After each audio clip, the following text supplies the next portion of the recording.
बिस्मिल्लाहिर्रहमानिर्रहीम, अस्सलाम वालेकुम viewers, my name is Fayaz Waheed.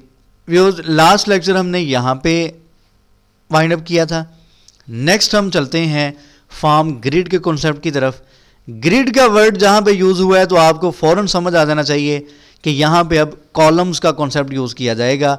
यानी कि अगर तो आप अपने लेआउट को डिफरेंट कॉलम्स की फॉर्म में डिवाइड करके लिखना चाहते हैं तो यहाँ पे बेसिकली उस कॉन्सेप्ट की बात की जाएगी। स्टार्ट में मैंने आपको ये भी बताया था कि अक्सर साइट्स पे आपने multiple column, normally 2 column form आपने देखा होगा। ज़्यादा खूबसूरत यही लेआउट वैसे लगता है। इस तरीके से आपको 2 कॉलम्स में डिवाइड फॉर्म नज़र आ रहा होता है। लेफ़्ट और राइट में आप सारी फील्ड फिल करते हैं, उसको आप सबमिट करते हैं, जो भी आपने करना होता है। तो ये लेआउट कैसे बनता है बूटस्ट्रैप को यूज़ करते हुए, ये लेआउट प्रॉपर स्टाइलिंग के साथ और बहुत ही खूबसूरत लेआउट किस तरीके से बनता है, उसके लिए कॉन्सेप्ट यहाँ पे यूज़ किया जाता है फॉर्म ग्रिड का। More complex forms can be built using our grid classes. Use these for form layouts that require multiple columns, varied widths and additional alignment options.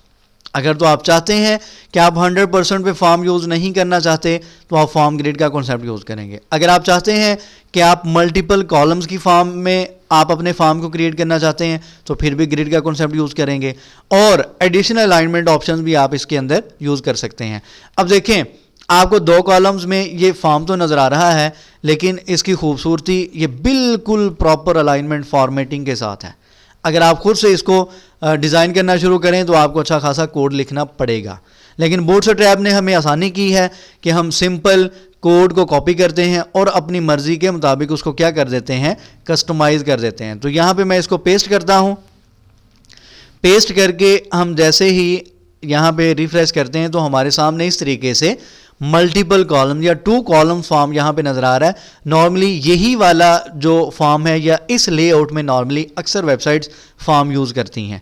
अब अगर तो इसके कोड की बात की जाए तो सिंपल है। यहाँ पे ये उसने एक रो यूज़ की है, ठीक है, div class is equal to row. ये कंप्लीट एक रो है, ये वाली कंप्लीट एक रो है, और उस रो को डिवाइड किया उसने 2 कॉलम्स के अंदर। ये उसने यहाँ पे एक रो की क्लास ले ली और उसके अंदर उसने 2 डिव ली हैं, div class is equal to col, div class is equal to col. हर कॉल में उसने क्या किया है, एक इनपुट फील्ड प्लेस कर दी है। 2 कॉलम लिए हैं, इस वजह से 50% विड्थ है वो इसको असाइन होगी और 50% जो विड्थ है वो इसको असाइन हो गई है। और इस तरीके से आपके सामने फॉर्म नज़र आ रहा है मल्टीपल या 2 कॉलम्स की फॉर्म में, ठीक है। बाकी सेम है, input type is equal to text है, class is equal to form control है, और प्लेस होल्डर उसने यूज़ किया है। ये सिंपल वही बातें हैं जो हम पहले करते आए हैं। नेक्स्ट चलते हैं। नेक्स्ट है जी फॉर्म रो। वो कह रहा है जी you may also swap row for form row, a variation of our standard grid row that overrides the default column gutters for tighter and more compact layouts। वो कह रहे जी ओवरराइड से बचने के लिए आप क्या करें, आप रो की क्लास की जगह यूज़ कर लें फॉर्म रो की क्लास, अलग से हमने डिफाइन की है, आप इसको यूज़ कर लें। इस पे हमने स्टाइलिंग की हुई है। तो आपने सिंपल क्या करना है, रो की जगह आपने यहाँ पे रिप्लेस कर देना है रो को विद फॉर्म रो की क्लास के साथ, और आपके सामने प्रॉपर वही रो नज़र आएगी जो आपको ऊपर इस तरीके से नज़र आ रही थी। नेक्स्ट है जी हमारे पास, next more complex layouts can also be created with grid system.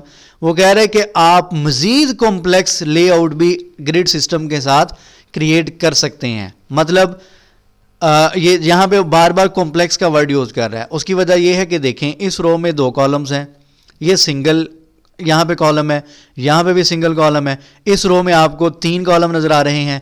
तो इस तरीके से वो बताना ये चाह रहा है कि आप अपनी मर्ज़ी से फॉर्म इस तरीके से भी डिज़ाइन कर सकते हैं कि आप मल्टीपल कॉलम्स को यूज़ कर सकते हैं अपने फॉर्म के अंदर।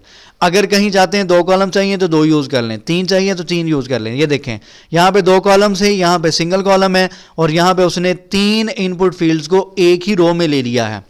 तो अगर तो इस कोड को यहाँ से हम कॉपी करते हैं और यहाँ पे इसको पेस्ट करके अगर इस कोड को डिस्कस करते हैं, आउटपुट में आपके पास ये कंप्लीट एक फॉर्म आ गया। ये देखें, अगर तो कोई भी चाहता है कि फॉर्म इस तरीके का मुझे चाहिए, ठीक है, ये वाला फॉर्म आप असाइनमेंट के लिए या अपनी साइट के लिए यूज़ करना चाहते हैं, तो मैंने देखें कुछ नहीं किया, जस्ट कॉपी पेस्ट किया है। आप यहाँ पे चेंजेस कर लें, लेबल को चेंज कर लें, जो भी आप करना चाहते हैं, आपकी जो भी रिक्वायरमेंट है, लेकिन ये एक प्रॉपर बहुत ही खूबसूरत लेआउट के साथ फॉर्म बन चुका है। अब कोड को अगर डिस्कस किया जाए तो फर्स्ट रो की अगर बात की जाए, यहां पे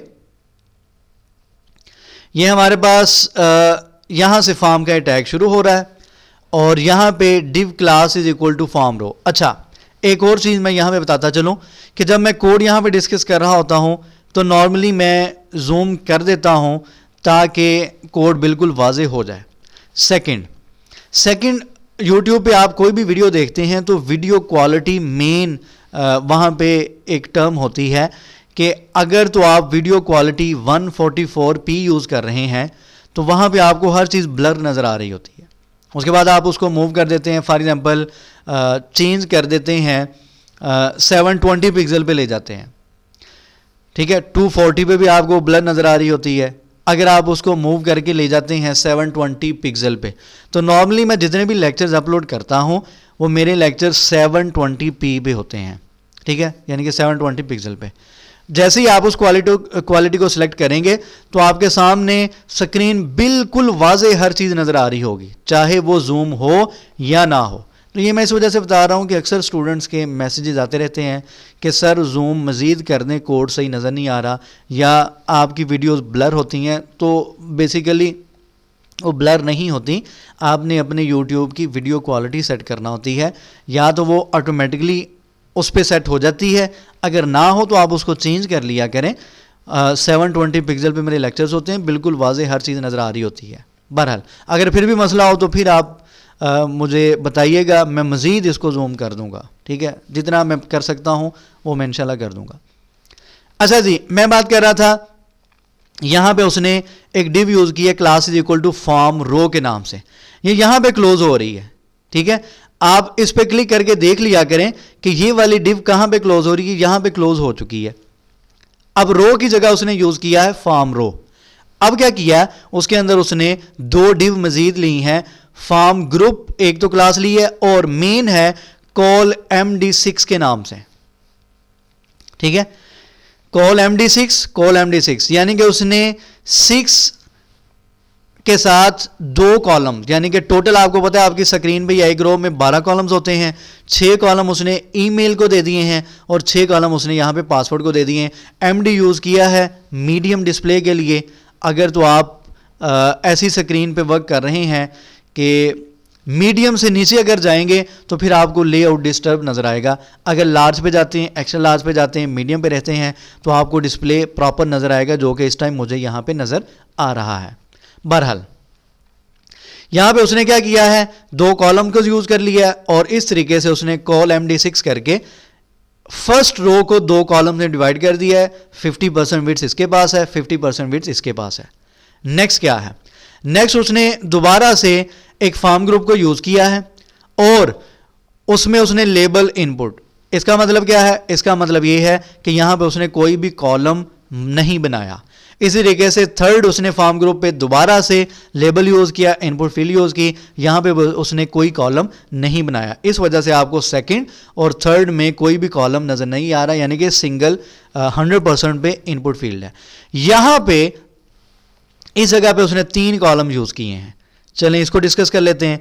यहां पे आते हैं, उसने दोबारा से फॉर्म रो की क्लास यूज की है और फॉर्म रो के अंदर उसने दोबारा से फॉर्म ग्रुप और call md6, call md4, call md2, 6 columns first उसने फील्ड को दे दिए, 4 कॉलम उसने सेकंड फील्ड को दे दिए, 6 4 10 हो गए, और 2 कॉलम्स उसने लास्ट फील्ड को दे के 12 कॉलम्स में 3 फील्ड एक ही रो में उसने प्लेस कर दी हैं।